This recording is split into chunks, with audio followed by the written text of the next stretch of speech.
People at the end of the day believe what they want to believe. As soon as people start having kids, they start telling themselves, a lot of people that I've known, they start telling themselves that, you know, oh, I don't have time, I have kids. You know, I'm too tired, I have kids, or I'm busy now, you know. But it's fascinating because it's something that people tell themselves. I see people with the same time as me, the same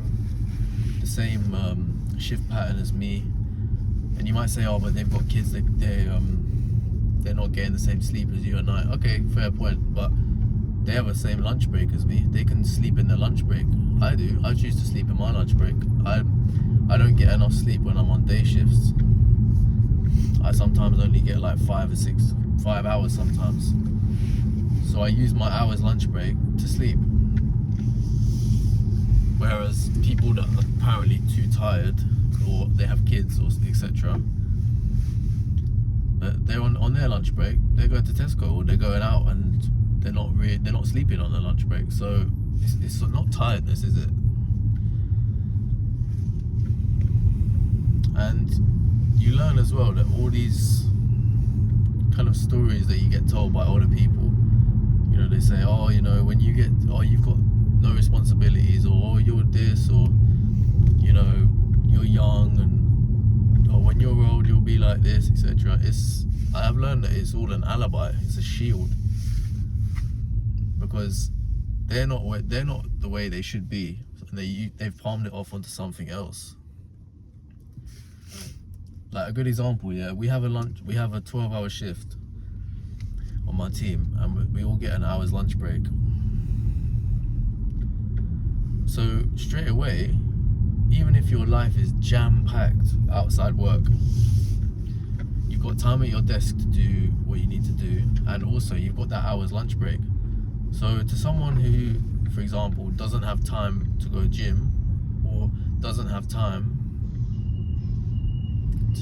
or doesn't have enough sleep, is not getting enough sleep, will straight away have a 30-minute power nap, split your lunch into two, have a 30-minute power nap in the mid-morning, mid-afternoon, do a 30-minute workout. It's a simple solution.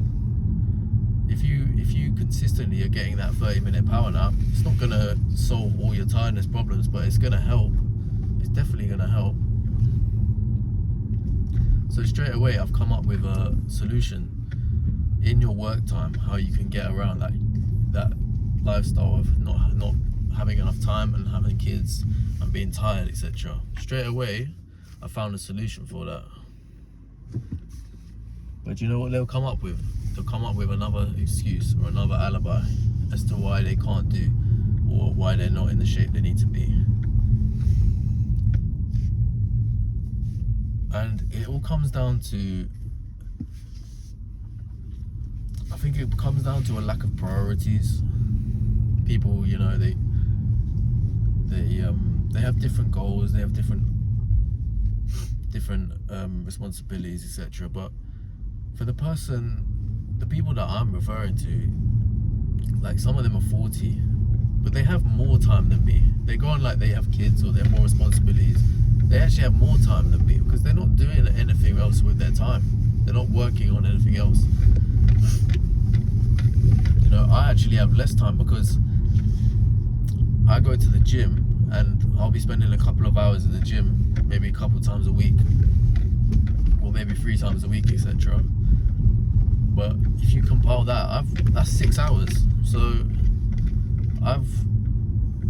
compared to the plan that I just told you about, where he could do 30-minute nap and the 30-minute workout by doing basic reps and like myo reps to really maximize the time, well, they've got 6 hours more than me a week, so they have more time than me.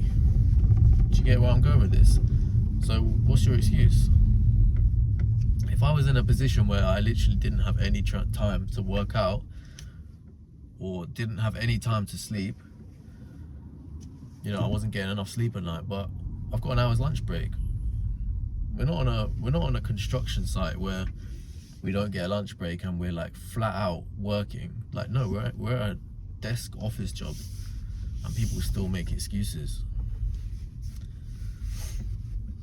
So it really comes down to what people tell themselves, and they really tell themselves that, you know, oh, I have young kids now, you know, or I don't have the time. I've heard this so many times where people have literally said this quote to me, like, oh, the gym, oh, I haven't got time for that. Oh, who's got time for that? It's like, but we do the same shift pattern. Who are you kidding? Who are you trying to kid? Like, I know, I see you at your desk. I see what you do all day. Like, people just make the wrong choices. And I think it's down to just general laziness. It's scary how we can become, if we're led astray by the wrong people, how we can just become lazy, just in everything we do. Just general letharginess and laziness. I find that so scary, because with the right mindset and with the right people around you,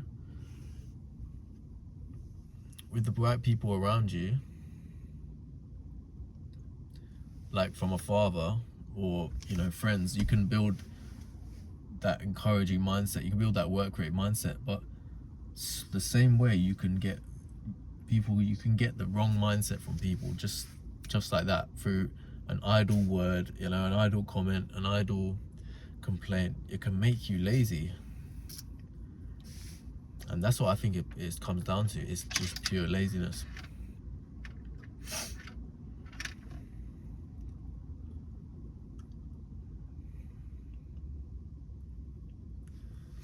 So I think the lesson is, we all have time. We do. We just tell ourselves that we don't have time. And what happens when you tell yourself you don't have time? Well, you're not gonna have time, are you? You're not gonna find the time. But if you tell yourself, I do have time, even if it's 20 minutes to work out, even if it's a 20-minute power nap, even if it's, you know, 10 minutes spent just reading a book or learning something, that's gonna compound more than zero. These people that are not doing anything, and they're telling themselves, you know, oh, I don't have time, but you do have time. That's the biggest lie of all time.